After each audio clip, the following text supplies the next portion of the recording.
Question 10.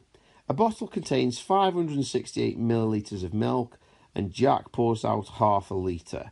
How much milk is left? Now the first problem we've got here is we've got mixed units.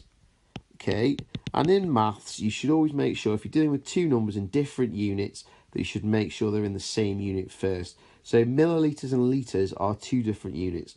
So what we need to do is realise that in 1 full litre there is 1,000 millilitres. So in half a litre, which is what we're talking about here, which is what Jack's got, that's going to be half of 1,000, so that's 500 millilitres. So this half a litre here, we can basically just cross that out and replace it with 500 millilitres. So now let's read the question again. A bottle contains 568 millilitres of milk and Jack pours out 500 millilitres. So we basically need to do 568 and he's pouring out, he's starting with 568 and he's pouring out 500, so he's going to lose 500, so that's subtract 500, and you can probably do that in your head.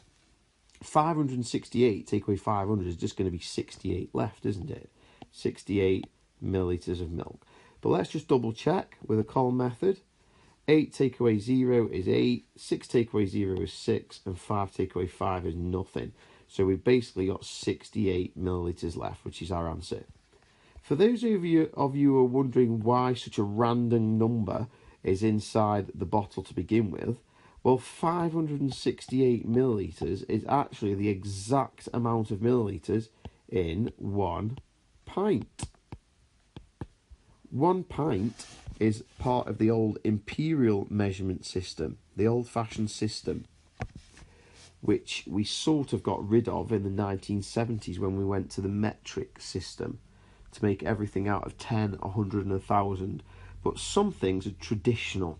So the amount of millilitres in a pint is quite traditional. So if you go to a pub, you'll ask for a pint, or if you go and buy some milk, you might buy a pint of milk.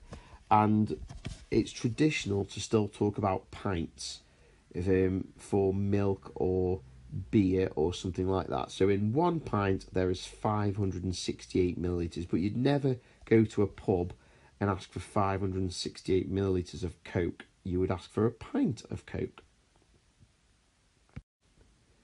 But the real thing that you're being tested on there is basically this bit, to know that half a litre is 500 millilitres. That's the key to answering this question, because you replace the 500, replace the half a litre with 500 millilitres, and then from there it becomes easy. You just subtract the 500 from the 568 and you're left with 68. So that is your final answer.